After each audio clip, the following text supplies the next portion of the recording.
아멘. 할렐루야. 우리 앞에 자로 인사하겠습니다. 교회를 아름답게 세워갑시다. 교회를 아름답게 세워갑시다. 여호수아 13장 1절에 보면 아직도 남아있는 땅이 있더라라고 되어 있습니다. 그래서 13장 1절 후반부에 보니까 얻을 땅이 매우 많이 남아있도다. 그러니까 땅이 아직 많이 남아있다는 거예요. 그럼에도 불구하고 이 12지파에게 현실적인 분배를 끝나야 되는데, 이 분배를 끝내야 되는데 땅이 많이 남아 있는데 그 땅들을 5절에 보면 다 나누었습니다. 그러니까 무슨 말입니까? 이 정복되지 않은 땅들이 많이 남아 있는데 이 12지파들에게 이 땅들을 다 나누어 주었다는 거예요. 무슨 이야기입니까? 현실과 이상의 괴리죠. 내가 분배받은 땅은 있는데 점령은 아직 못한 거예요. 그러니까 현실과 이상의 괴리가 있는 거예요. 성경 그것을 이야기합니다. 현실과 이상의 괴리가 있다. 바로 그때라는 말이 그 상황이라는 거예요.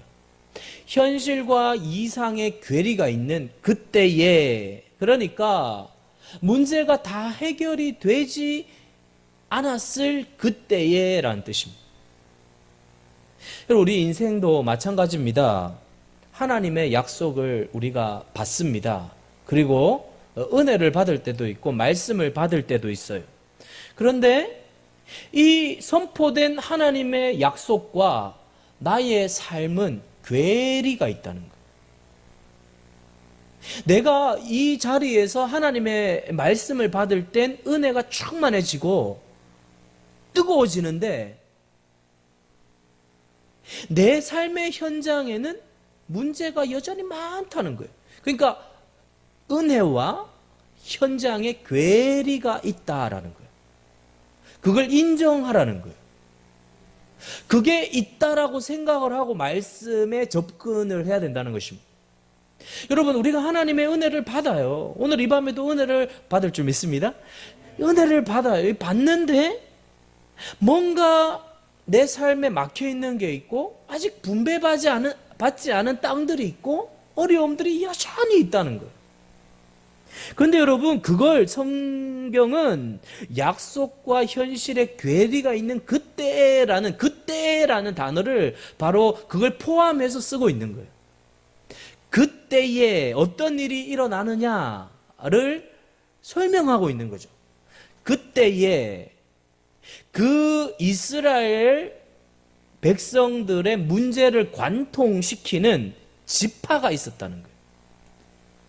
그 지파가 어느 지파냐? 유다 지파라는 거예요. 자, 여러분, 현실과 이상의 괴리를 관통하는 유다 지파의 믿음의 특징이 있다는 거예요. 그것을 성경은 보라는 거예요. 유다 지파의 믿음의 특징이 뭐냐 하면 유다 지파는 언제나 선봉에 선다는 거예요. 뱅가드, 선봉에, 현실과 약속의 괴리 속에 있음에도 불구하고 유다 지파는 언제나 선봉에 서 있었다는 거예요. 그걸 성경은 막 드러내고 있어요.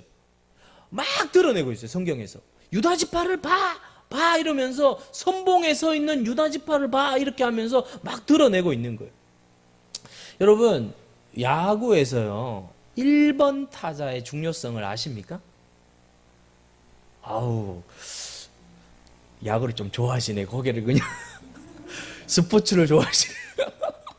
스포츠를 1번 타자의 중요성은 여러분 1번 타자가 나가면 점수를 딸 확률이 배로 뛴대요.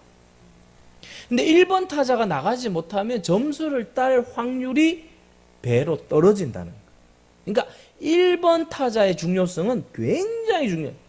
사랑성도 여러분, 우리 인생도 마찬가지라는 거예요. 선두에 서는 것이 얼마나 중요한가, 이건 아무리 가르쳐도 지나치지 않는다는 것입니다.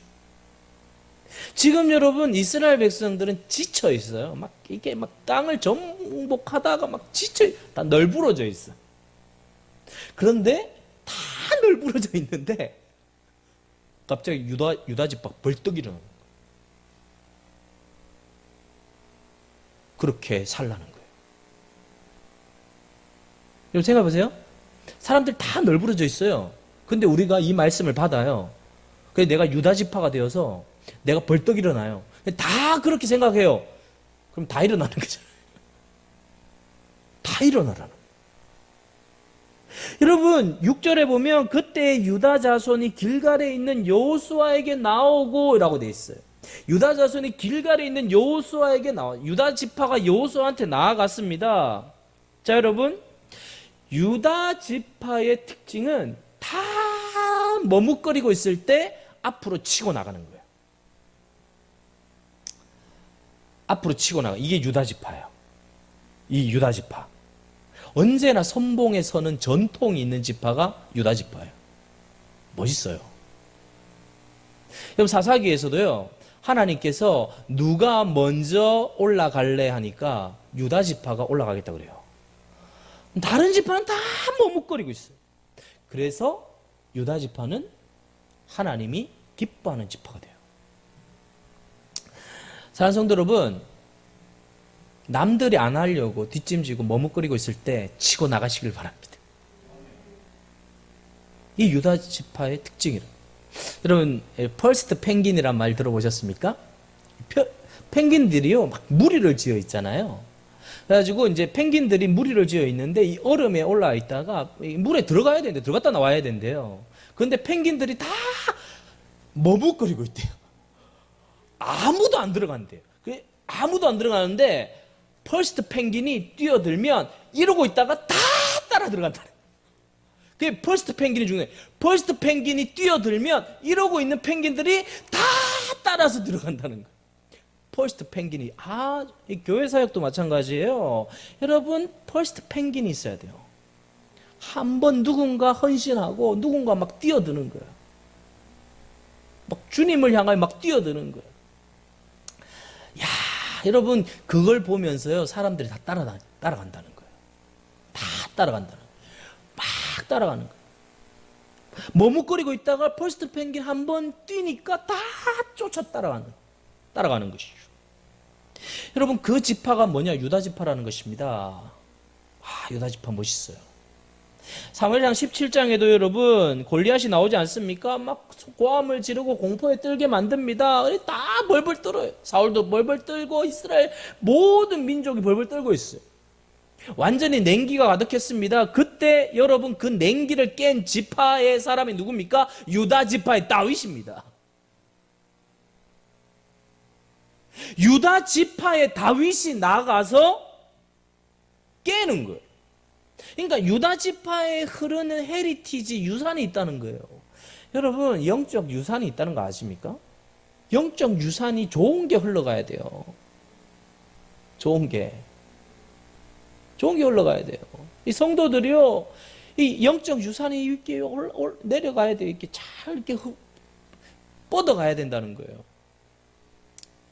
너는 칼과 단창으로 나오지만 나는 만군의 여호와 이름으로 나간다고 하면서 골리앗을 이기면서 완전히 반전을 일으켜내죠. 이게 바로 다윗입니다. 길을 여는 자, 분위기를 바꾸는 자, 그게 바로 유다 지파의 큰 능력이라. 반면에 다른 지파는 어떻습니까? 다 눈치를 봐요. 그리고 눈치 보고 끼어들어요. 가장 큰 저주받은 지파가 어느 지파입니까? 에브라임 지파입니다. 하나님께 저주받은 지파예요. 항상 눈치만 봐요. 하나님께서 그렇게 하지 말라는 것입니다. 앞장서라는 거예요. 눈치 보지 말라는 거예요. 뱅가드, 선봉에 서라는 거예요. 여러분 유다 지파에는 이 흐르는 이 영적인 이 기류가 있는 기류가 있어요. 사실 여러분 유다는 야곱의 몇 번째 아들입니까? 네 번째 아들입니다. 네 번째. 그런데 유다가 장남의 역할을 감당해요. 그럼 장남이 누굽니까? 첫째 아들 루벤이에요. 루벤. 루벤이 리더십이 없고 장남의 그 유산을 받아야 되는데 리더십이 없고 아버지 계모를 취해요. 미친놈이. 그래서 땡이에요. 그 다음에 둘째가 누굽니까? 시므온이고 셋째가 레위입니다. 시므온 레위는 완전 강성이에요. 뭐 열받으면 칼 잡아요. 여러분 열받는다고 칼 들지 마시기 바랍니다. 디나가 강간당하잖아요. 레위와 시므온이 칼 들고 할례 받으라 그러고 할례 받으면 우리랑 같이 해줄게 해놓고 할례 받게 해놓고 칼로 다 쳐 죽여. 땡이에요. 그런데 이 레위 지파는 이 시므온은 완전히 그냥 끝난 거고 레위 지파는 이스라엘 백성들 우상 숭배하다가 하나님의 벌을 받는데 하나님께서 다 흩어버렸는데 그 하나님 편에 서서 우상 숭배할 때 레위 지파가 하나님의 뜻을 따라 하나님과 싸워가지고 비너스여 일어나라 하면서 싸운 지파가 레위 지파예요. 흩어지는데 어떻게 흩어져요? 제사장으로 흩어져요. 그러니까 전화 위복이 되었어요. 레위 지파는. 그렇지만 장남의 역할은 못해요. 유다로 내려온 것입니다. 유다가 장남의 역할을 하는데 사실 유다 지파를 십자가의 상징으로 봅니다. 여러분 왜 그렇습니까? 이 10명의 아들이 요셉을 팔아먹지 않았습니까? 근데 팔아먹고 나서 제일 먼저 죄책감을 가지고 은혜로 깨진 사람이 유다예요. 그래서 창세기 38장 전체가 유다 이야기입니다. 대단한 거예요. 38장 전체를 유다 이야기로 쫙 깔아놓았어요. 근데 이거 이해 못하고 넘어가는 사람 너무 많아요. 너무 복잡한 건데 사실은 이게요 복음이거든요. 38장이. 근데 이제 형들이 요셉을 죽이자고 할 때 유다가 반대합니다. 팔아먹자 그래요. 팔아먹자. 구약에 유다도 팔아먹자고, 신약에 유다도 팔아먹자고. 유다는 다 팔아먹자. 구약에서는 은 20으로 팔았고 신약에는 은 30으로 팔았잖아요. 근데 20으로 팔아먹었는데 지금 팔아먹는 거는 나쁜 게 아니에요. 죽이지 않고 요셉을 살리려고 팔아먹자 그랬어요.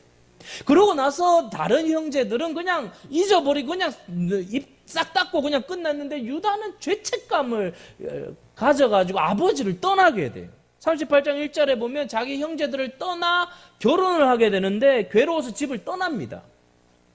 그래서 수아라는 사람의 딸과 결혼을 하는데 이방의 딸과 결혼을 하죠. 일종의 방탕이에요. 나는 동생을 팔아먹어서 가치 없어 이러면서 죄책감을 가진 거예요. 그러면서 아들 셋을 낳는데 엘, 오날, 셀라를 낳아요. 이 며느리가 다말이에요.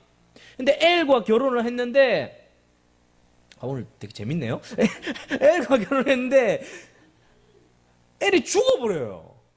그러니까 이 형수 치수제가 있어가지고 형이 죽으면 동생이 결혼하는 거예요. 근데 동생의 결혼 오난이 다말과 결혼하면 형의 아들을 낳는다 생각하고 아이를 안 낳으려고 그래요. 하나님께서 얘를 죽여버려요.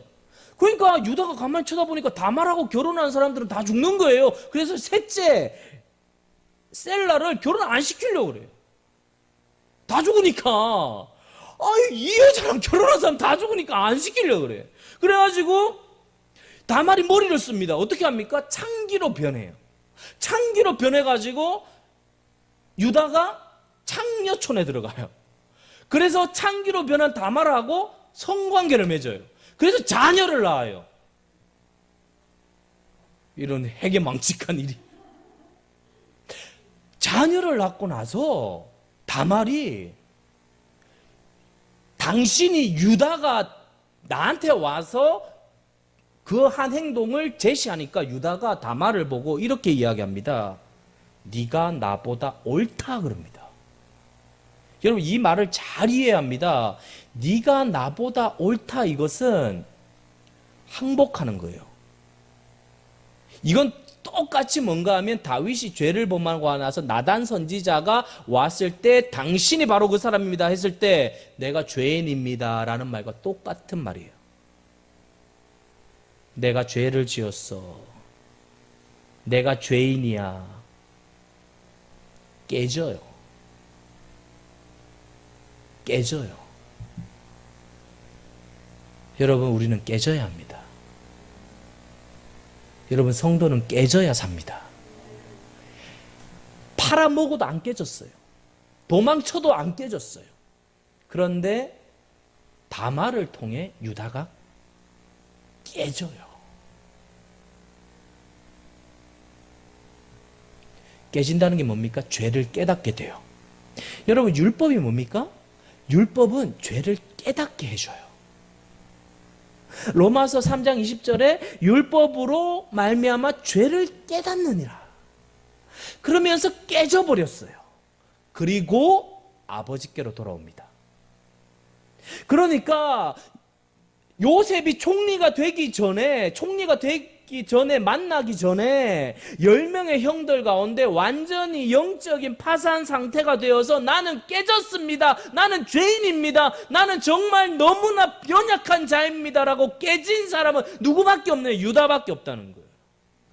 그래서 창세기 38장에 유다 이야기를 쓰는 거예요.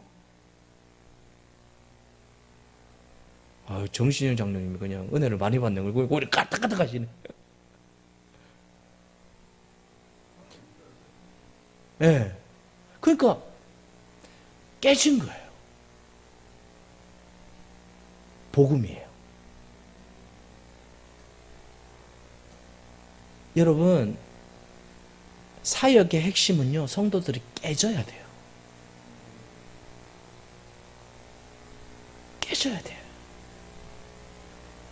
유다가 다말을 만나서 깨졌듯이 우리가 예수님 만나면 깨져요. 깨져요. 박살 나는 거예요, 우리가. 그런데 깨지면 살아요. 안 깨져서 문제지, 깨지면 살아요. 깨져야 돼요. 근데 여러분, 여기 올라와서 한번 설교해 보세요. 성도들 깨진다는 게 보통 어려운 게 아니에요. 이게 보통 어려운 게 아니에요. 이게 하나님의 도우심 필요해요. 성령의 도우심 필요해요.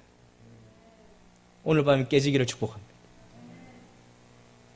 여러분, 강신주 교수, 철학 교수잖아요. 그분이 쓴 아주 유명한 책이 있어요. 그게 뭔가 하면 감정수업이라는 책이 있어요. 감정수업. 아주 좋은 책이죠.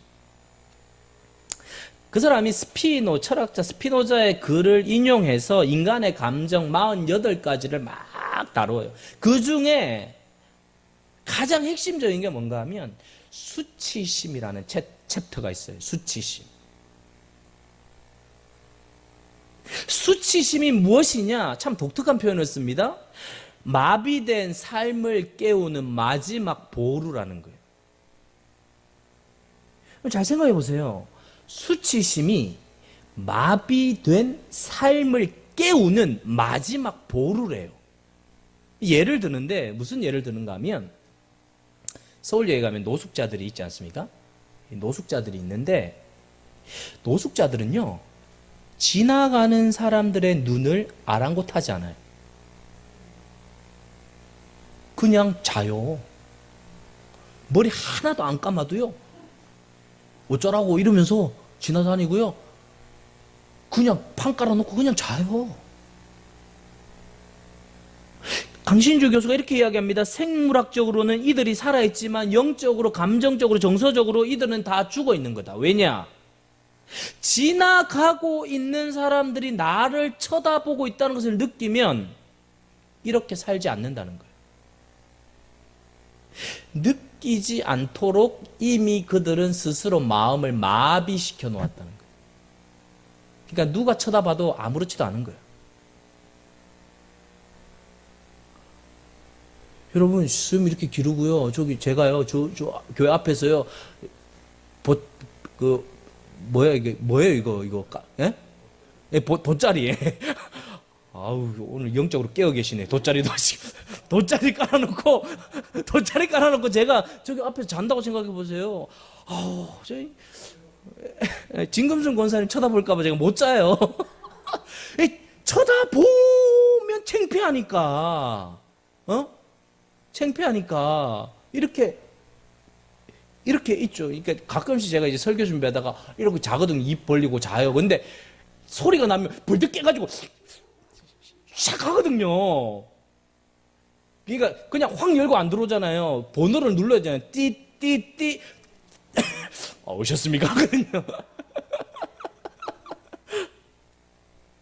근데 이분이 하는 말이, 노숙자는 아무리 좋은 집에 갔다 해도 일주일 있으면 다시 돌아간대요.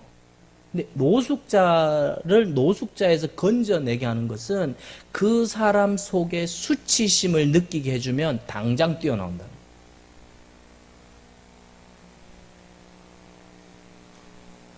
수치심을 느끼게 해주면 노숙자의 삶을 그냥 끝내버린다. 그를 건질 수 있는 것은 수치심을 일깨워주는 거예요. C.S. 루이스가 이렇게 이야기합니다. 느끼면 아프니까 안 느끼려고 한다. 그래요. 느끼면 아프니까 사람들이 안 느끼려고 작정하고 산다는 거예요. 그냥 안 느끼려고. 인간이 그렇다는 거예요. 너무 고난이 많으면 느끼지 않으려고 한다는 거예요. 마비시켜버리는 거죠. 숨기는 거예요. 괴로우니까. 근데 10명의 형들은 팔아버린 것이 너무 아프고, 그런데 그냥 숨기는 거예요. 그냥 숨겨놓는 거예요. 그런데 유다만 수치심을 느낀 거예요. 그래서 여러분, 떠났다가 그가 깨진 다음에 아버지께로 다시 돌아오는 것입니다. 이게 중요한 포인트라는 거예요. 그래서 그 다음 아버지께로 돌아와서 은혜를 체험하죠. 그 은혜를 체험했기 때문에 그 은혜를 가진 감격을 가지고 이제부터는 선봉에 서는 거예요. 내가 은혜를 받았다. 내가 은혜를 받았기 때문에 내가 가만히 있을 수 없다. 내가 그냥 가만히 머물러 있을 수 없다. 내 인생을 들여서 선봉에 서서 섬겨야 되겠다라는 거예요.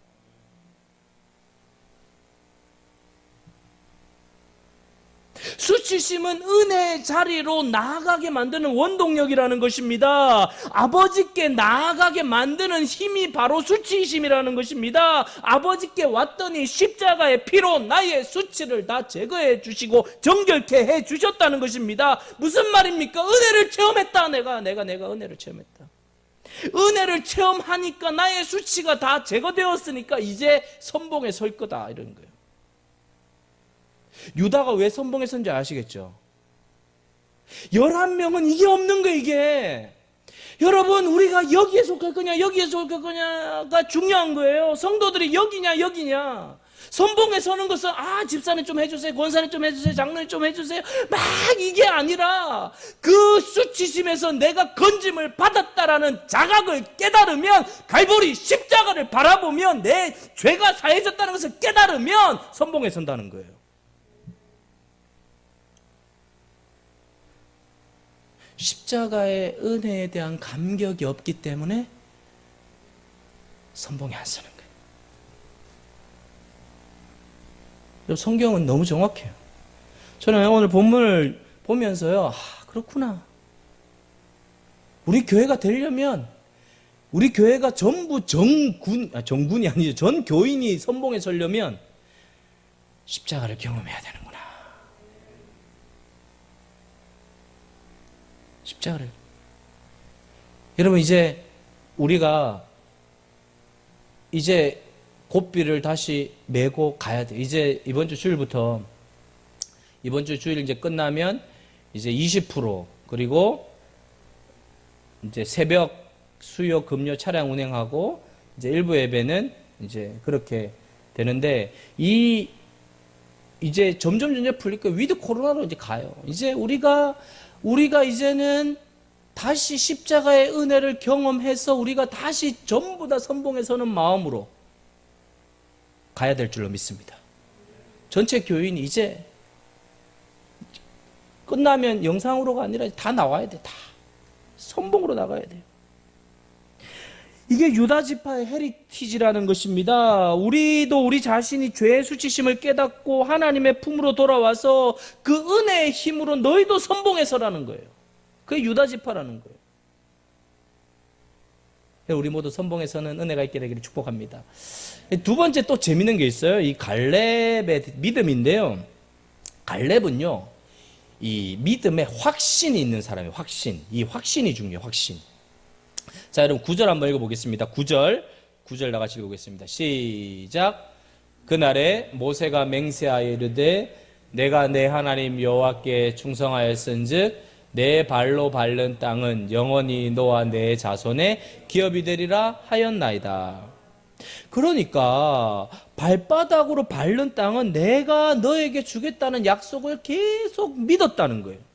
그런데 갈렙이 45년이 지나도 그것을 믿었다는 거예요. 그러니까 여러분, 우리가 갈렙을 생각할 때 대단한 사람이에요. 사실 45년 동안 그걸 믿었다는 건 대단한 거 아니에요?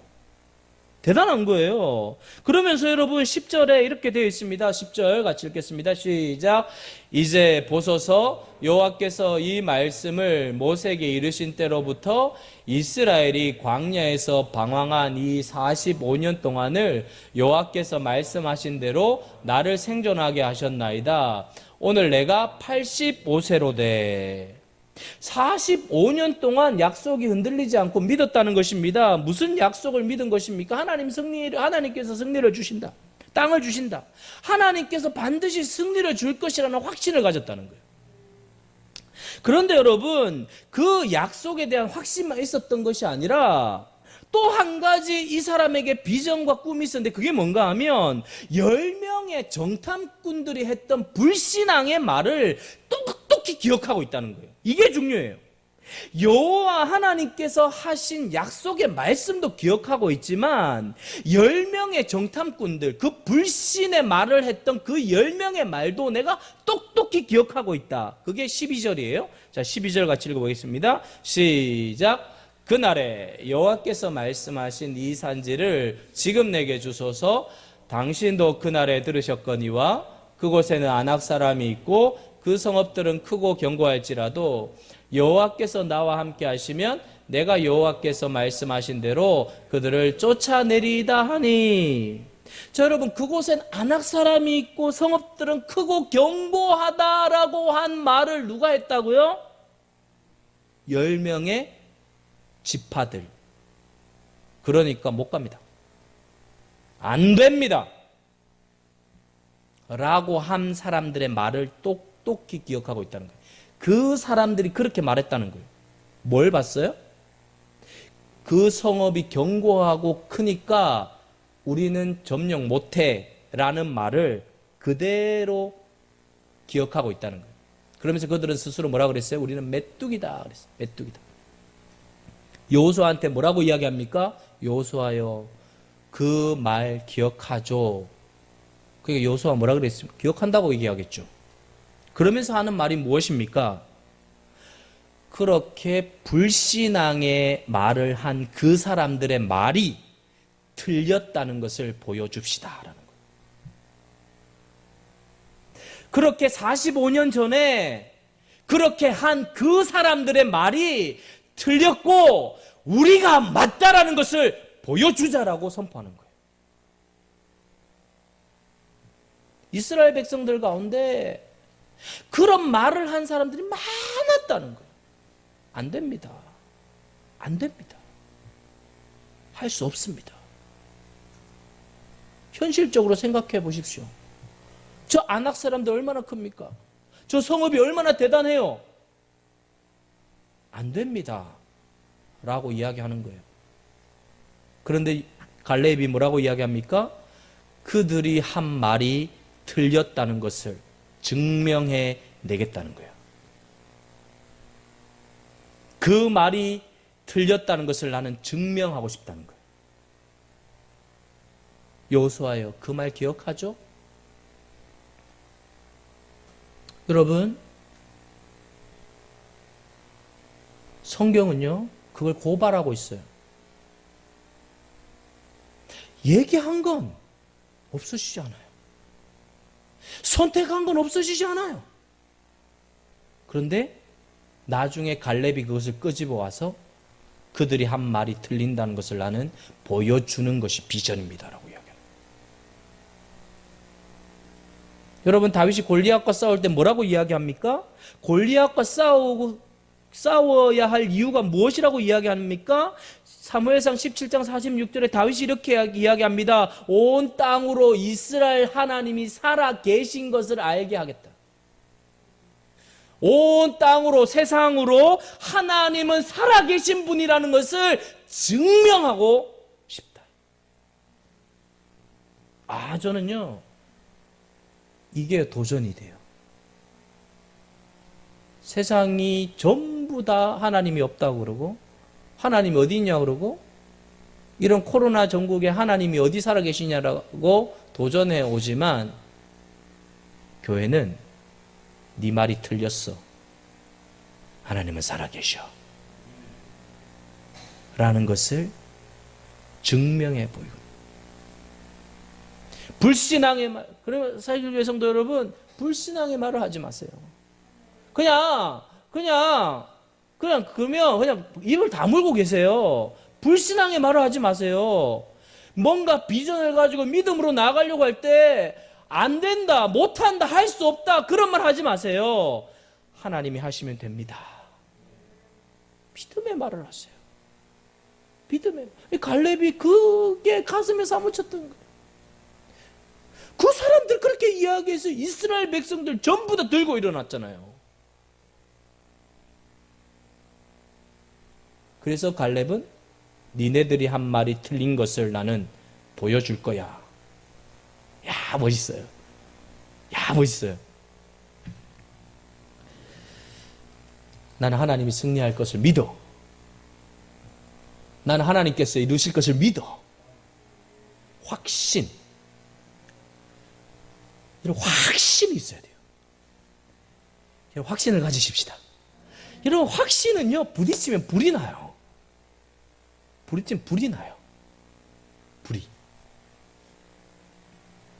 미국 이 농구팀 중에 뉴욕 닉스라는 팀이 있어요. 거기에 이 제레미 린이라는 사람이 있는데 이 사람이 키가 작아서 이렇게 하부 리그에 있다가 점점 뉴욕 닉스에서 있으면서 굉장히 빛을 발하게 돼요. 근데 1912년에 벌어진 게임이 있는데 이 뉴욕 닉스가 10점 차로 지고 있었어요. 그런데 후반에 마지막 4쿼터에 이 린이 혼자 10점을 다 넣는 거예요. 그리고 나서 마지막 한 30초 남았는데 상대편이 공격하다가 던졌는데 노골이 된 거예요. 근데 그걸 린이 잡았어요. 근데 딱 20초가 남은 거예요. 20초를 남겨두고 린이 3포인트 뒤에 서서 공을 잡고 그냥 서 있는 거예요. 19초, 18초 떨어지는데 관중석이 그때 코로나가 아니니까 꽉 차 있었는데 그냥 침묵이 된 거예요. 근데 린이 확신이 오더래요. 내가 던지면 넣는다. 그리고 나서 5초, 4초, 3초 남았는데 던졌는데 버저비트로 쏙 들어가가지고 이겼대요. 거기에 있는 모든 사람들이 미친 린을 외쳤대요. 린이 미쳤다. 린이 미쳤다. 그리고 그 관중들이 다 울었대요. 근데 린에게 물었지. 어떻게 해서 그렇게 서 있을 수 있었냐고. 자기는 확신이 왔대요. 넣을 거라는 확신이 들더래요. 그러니까 확신이 그러니까 드니까 쏙. 성도 여러분, 확신을 가지시길 바랍니다. 확신을 가지면요, 힘을 보태는 삶을 살아요. 여러분, 힘을 빼는 성도가 되지 마세요. 목회자의 힘을 빼는 성도가 되지 마세요. 확신을 가지면 목회자의 힘을 보태는 사람이 돼요. 갈렙은 확신이 있었어요. 저것을 취할 것이라는 확신이 있었어요. 저건 하나님이 주신다는 확신이 있었어요. 하나님은 줄 것이다. 하나님은 우리에게 약속하셨다. 하나님의 때에 주실 것이다. 반드시 주실 것이다. 믿었어요. 믿으시길 바랍니다. 사랑하는 성도 여러분, 우리에게도 이런 갈렙의 확신이 있어야 돼요. 하나님이 도우시면 된다? 하나님이 바꾸시면 된다? 하나님이 역사하시면 새로워질 줄로 믿습니다. 확신을 가진 성도, 이 시대에 진짜 필요한 것은 확신을 가진 성도예요. 모든 믿음 없는 사람들이 다 안 된다고 하고 불가능하다고 하는 말들을 한다 할지라도, 도무지 감당할 수 없는 일들이 펼쳐진다 할지라도 하나님이 함께 하시면 돼. 주눅들지 마시고 의기소침하지도 마시고 여러분 자신을 말씀에 던질 수 있는 그런 확신을 소유하게 되기를 축복합니다. 그 확신을 갖는 믿음, 컨빅션, 그 확신이 점점 더 전파되어서 용솟음치는 믿음이 솟구쳐서 무엇이든지 할 수 있다. 무엇이든지 바뀔 수 있다. 무엇이든지 회복될 수 있다는 것을 우리가 믿으십시다. 그때 그 확신을 통하여서 하나님께서 놀라운 일들을 우리 교회에 이루어 주실 줄로 믿습니다.